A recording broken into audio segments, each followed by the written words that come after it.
The H-1B lottery results haven't even been announced yet, and already thousands of registrations are quietly being flagged for disqualification.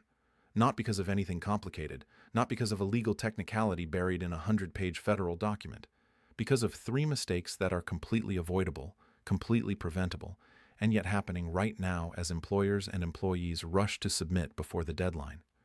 If you or someone you know is planning to register for the H-1B lottery this cycle, you need to watch this entire video before you touch a single form, because this year, the rules have teeth, and USCIS is not sending warning letters. Welcome back to Immigration Path USA. I'm glad you're here, and I mean that sincerely, because the space you just came from, whether that's a WhatsApp group, a Reddit thread, or a well-meaning colleague's advice, is full of information that sounds right, but can cost you an entire year of your immigration journey. 1 year, 12 months. Back of the line. While social media is full of noise, we are looking at the official text. We're reading USCIS policy guidance, Federal Register updates, and verified procedural rules so you don't have to decode it yourself. And as always, remember, I am an analyst guiding you through the system, but this is educational content, not legal advice. For your specific case, your specific passport, your specific employer situation, please consult a licensed immigration attorney.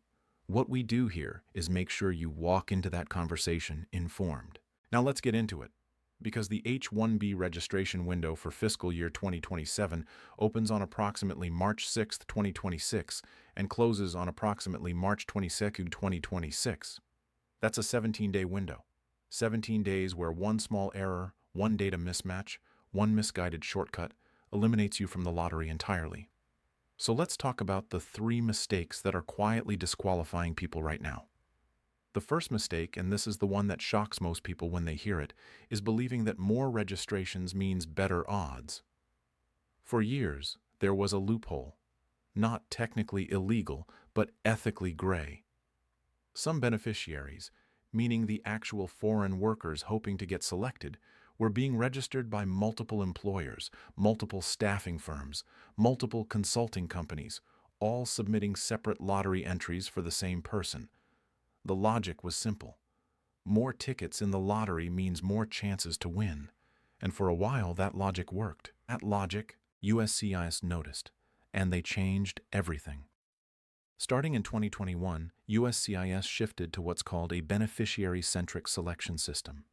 What that means in plain English is this: the lottery no longer runs on the number of petitions submitted. It runs on the number of unique individuals in the system.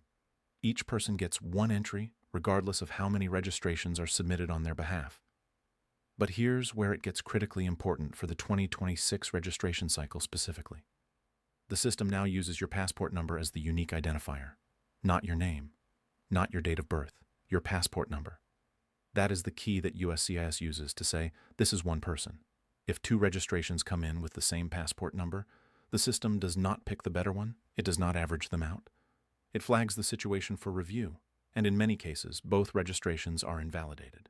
Let me say that again so it lands properly. If your employer registers you and a staffing agency your employer works with also registers you, both using your real passport number, you could end up with 0 valid entries instead of 2. You've paid registration fees twice. You've created a paper trail, and you've walked away with nothing. Worse than nothing, actually, because a flagged registration draws scrutiny to your file. So before anything else, have a direct conversation with your employer. Ask them clearly, is anyone else registering me this cycle? Is there a staffing company, a vendor, a third-party consulting firm involved in this process? You need one answer, one registration, one entry.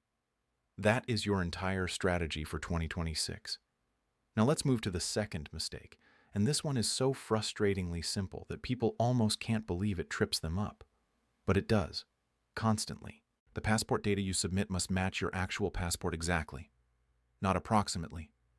Not close enough. Exactly. This means your name as it appears on your passport, spelled precisely the way it is on that document, including hyphens, spaces, middle names, and any characters that might look similar but aren't. It means your passport number, copied character by character, because a 0 and the letter O look identical on a screen and are catastrophically different in a system. It means your date of birth in the correct format. It means your country of birth as listed on your passport, not your country of citizenship, not where you grew up, exactly what the document says. And here is the piece most people overlook entirely. Your passport must be valid at the time of registration, not valid when you eventually file your full petition, not valid when your visa appointment comes up, valid when the registration is submitted during that March window. If your passport expires in January 2027 and you're registering in March 2026, you're fine. If your passport expired last November and you haven't renewed it yet, you cannot register with that document. The system will not accommodate an expired passport with the assumption that you'll renew it later. The data entered must reflect a current valid travel document. Take out your passport right now if you have it nearby. Look at it. Check the expiration date. Check every single character of your passport number. Because when your employer or their attorney enters this information into the USCIS registration system, they are working from what you give them. A typo in an email becomes a typo in the system, and a typo in the system is an automatic disqualification with no appeal, no correction period, no second chance within that registration cycle. Stay with me here, because the third mistake is the one with the most serious long-term consequences, and it goes far beyond losing the lottery. There is a cottage industry of fraudulent consultancies targeting H-1B hopefuls. You've probably seen them. They advertise in community Facebook groups, in WhatsApp channels, sometimes even with professional-looking websites. They promise higher chances of selection. They offer to register you through multiple companies, sometimes companies that don't even have real job offers for you, just to put more entries in the pool. This is not a gray area anymore. USCIS has made this explicitly clear. Submitting multiple registrations for the same beneficiary with the intent to increase selection odds is considered fraud. Federal immigration fraud. And the agency has significantly upgraded its ability to detect it. How? Because remember what we talked about earlier. The passport number is the unique identifier. When USCIS sees 3 registrations for the same passport number, and those registrations come from 3 different employers who appear to have no legitimate relationship with each other, that pattern is investigated. The beneficiary's future petitions can be denied.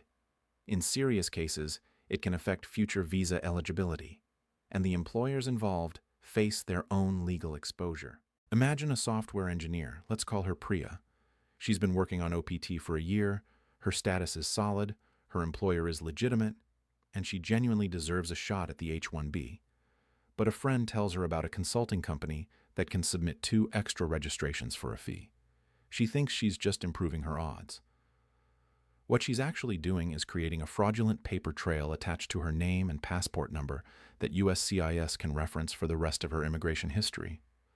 1 year later, when she's building her life in the United States, that decision resurfaces during adjudication.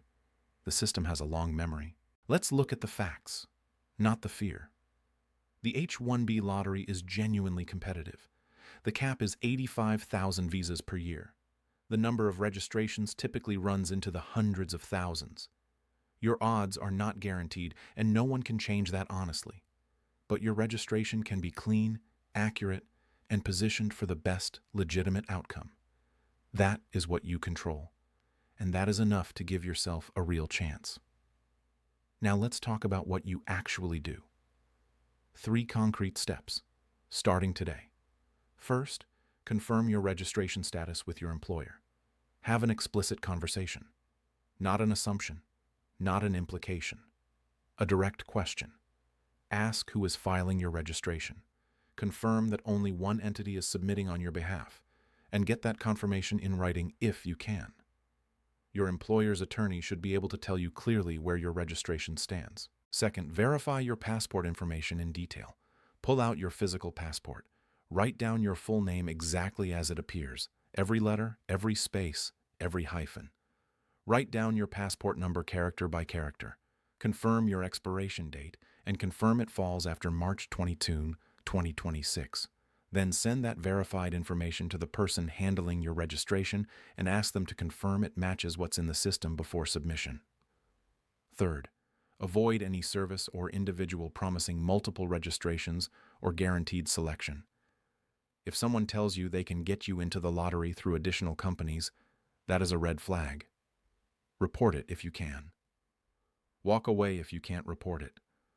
No short-term lottery gamble is worth the long-term damage to your immigration record. If you're unsure whether something is legitimate, consult a licensed immigration attorney before acting. The cost of an hour of legal advice is nothing compared to the cost of a compromised case. The registration fee for the 2026 cycle is something you'll want to confirm directly with your employer and the USCIS website, as fee structures have been subject to regulatory updates, but be aware that fees are non-refundable. Whether you're selected or not, whether your registration is valid or disqualified, the fee does not come back. That's another reason accuracy matters before you submit, not after. The H-1B process is not designed to be easy, but it is designed to be navigable if you approach it with accurate information, clean documentation, and one clear submission. One person, one registration. That's not a limitation. That's actually the fairest version of the system working the way it should.